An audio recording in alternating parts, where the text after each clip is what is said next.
إن الله وملائكته يصلون على النبي يا أيها الذين آمنوا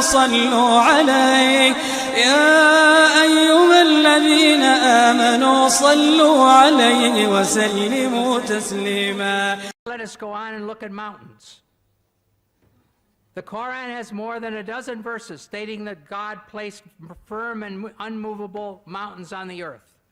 And in some of these verses, the mountains are listed as either a blessing for believers or a warning for the unbelievers.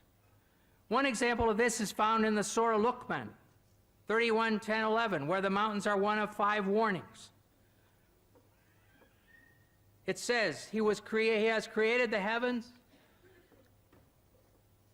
Says He has created the heavens without supports that you can see, and has cast Al-Ka onto the earth firm mountains, Rawasiya, lest it should shake with you. In the prophets, Al-Anbiya, 21:31, as one of 7 warnings, we read, and we have set on the earth firm mountains, lest it should shake with you, with them.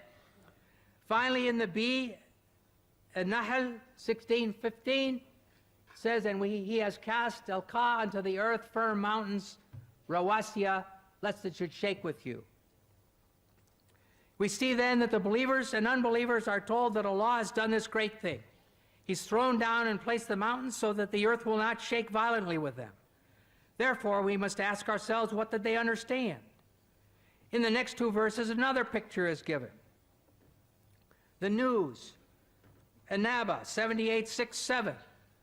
Have we not made the earth an expanse and the mountains as stakes, al-jibala otadan, as those used to anchor a tent in the ground? And then the overwhelming, al-ghashiyah, 88:17-19.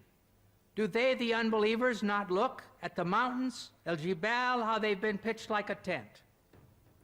Here men are told that the mountains are placed as tent pegs.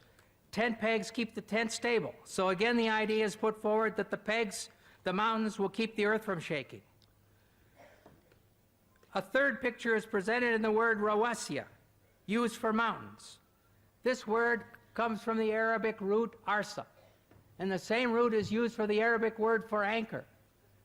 To throw out or cast the anchor is al-ka al-mirsa. So instead of cast the anchor to keep the ship from moving, we have cast the mountains to keep the earth from shaking.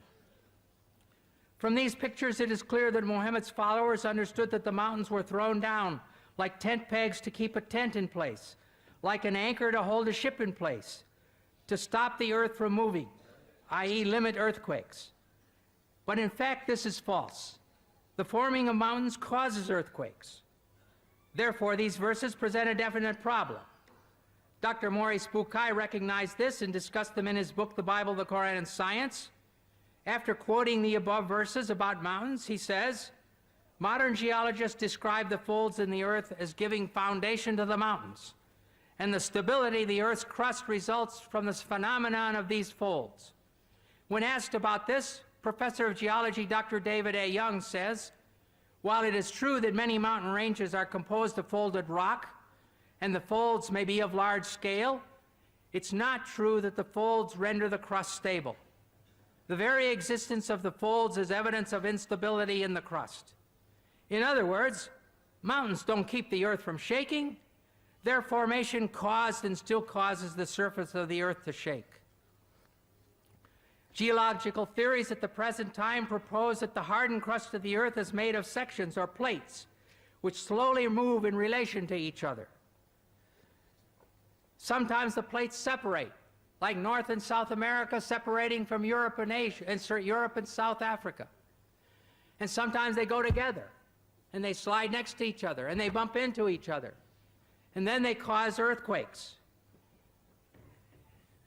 An example this time of mountain formation is found in the Middle East, where the migration of Arabia toward Iran has resulted in the Zagros range in Iran.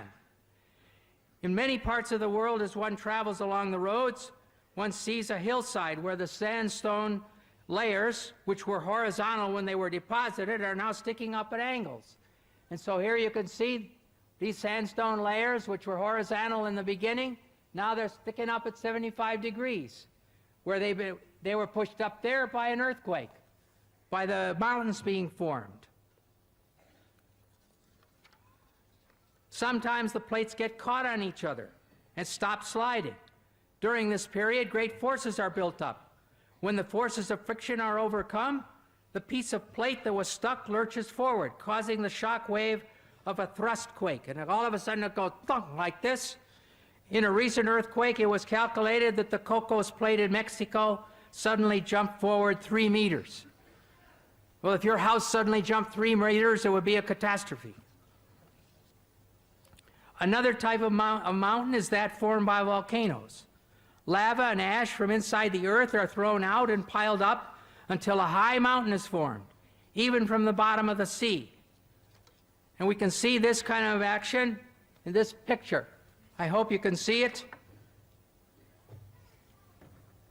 Not clear, is it?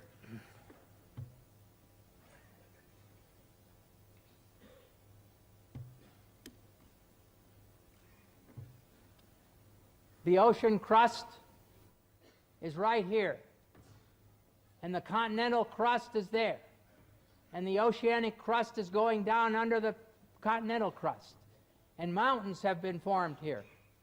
Here's a volcano, and here is the magma or the molten rock going up through the volcano. And here's another volcano with magma going up. And so this is how the mountains are formed and earthquakes are formed.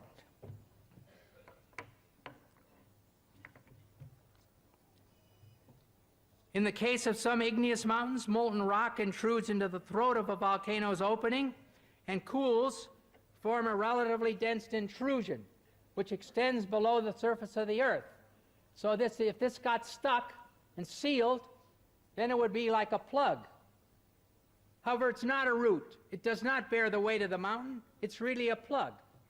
Therefore, on occasion, pressure builds up under the plug, and the volcano explodes, as happened in the South Pacific at Krakatoa in 1883, when the whole island was blown away.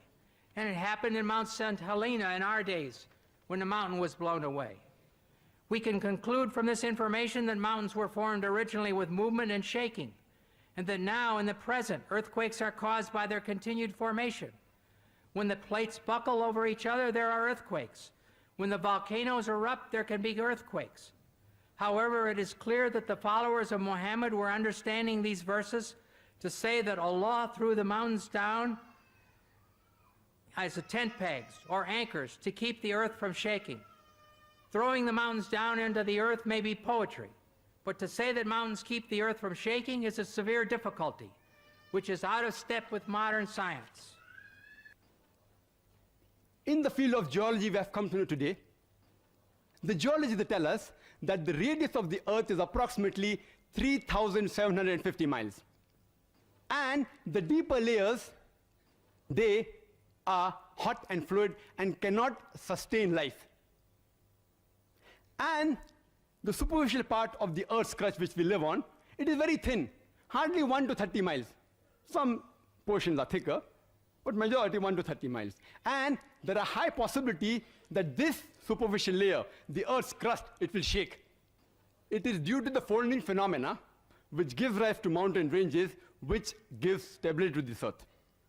Quran says in Surah Nabah, chapter number 78, verse number 6 and 7, we have made the earth as an expanse, wal jabala autada, and the mountains as stakes.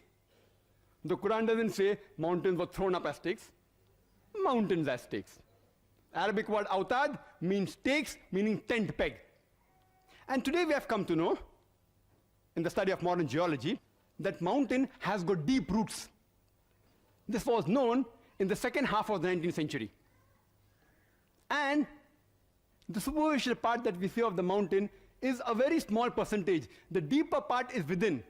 Exactly like a stake, how it is driven in the ground. You can only see a small part on top, the majority is down in the ground. Or like a tip of the iceberg, you can see the tip on the top, and about 90% is beneath water. The Quran says in Surah Ghashiyah, chapter 88, verse number 19, and Surah Naziyat, chapter number 79, verse number 32, Wal jibala arsaha. And we have made the mountain standing firm on the earth. Made the mountain standing firm on the earth. Today, after modern geology has advanced, and Dr. William Campbell said that, by the theory of plate tectonics, it was propounded in 1960, which gives rise to mountain ranges. The geologists today do say that the mountains give stability to the earth. Not all geologists, but many do say. I have not come across a single geological book, and I challenge Dr. William Campbell to produce a single geological book, not his personal correspondence with the geologist. That doesn't carry weight. His personal correspondence with Dr. Keith Moore, documented proof. And if you read the book, The Earth, which is referred by almost all the universities in the field of geology, one of its authors by the name of Dr. Frank Press, who was the advisor to the former president of USA, Jimmy Carter, and was the president of the Academy of Sciences of USA. He writes in his book that the mountains are wedge-shaped, it has deep roots within, and he says that the function of the mountain is to stabilize the earth.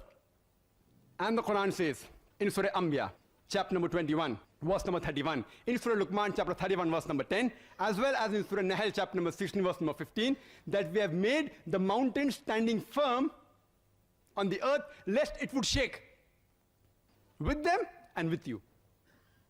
The function of the mountain in the Quran is given to prevent the earth from shaking. Nowhere does the Quran say that the mountain prevents the earthquake. And Dr. William Campbell said, he writes in his book and even the talk, that you find in the mountainous regions there are various earthquakes, and mountains cause earthquake.